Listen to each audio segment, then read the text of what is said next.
it seems as if a majority of Nigerians stay where they are in terms of like where they're from, or where their dad is from, or however they find themselves. Mm-hmm. Did you meet a lot of people like you whose family moved around in Nigeria? Not a lot. Okay. Not a lot. And I think that it helped me have a diverse experience as well.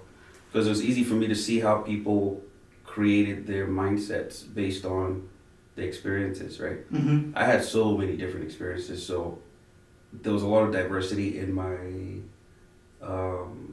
experience, which I think also shaped my creative ability, mm-hmm. which I think also shaped my outlook, mm-hmm. In general. Mm-hmm. And did that seep into your music? 100%.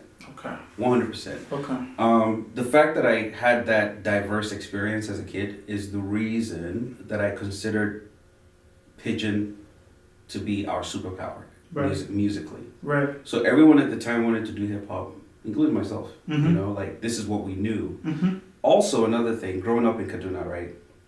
Satellite TV, we were introduced to much earlier than the South. Oh. So we witnessed, and I've probably said this a million times, but we witnessed the birth of Yo MTV Raps, for example. Like we were watching MTV from like the mid 80s.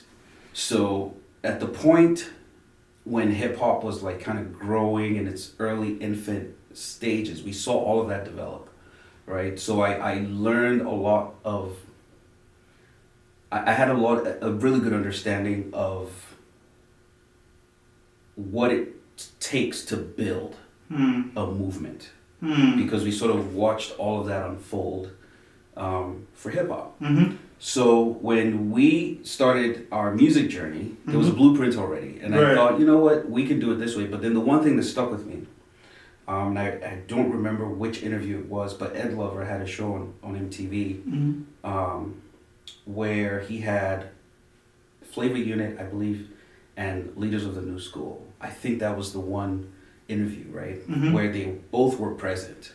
And one of the things that one of them said, I don't remember who exactly said it, was for you to be successful as a hip hop artist, you have to be unique. Mm-hmm. And he pointed out the fact that every single person in both squads had a totally different style, a totally unique style. Mm-hmm. They even referenced, Wu-Tang. Okay. And say, hey, look at these guys. These guys are all different. So if you come out here and you're trying to be someone else, it's going to be hard for you to be successful because you're not going to be able to stand out.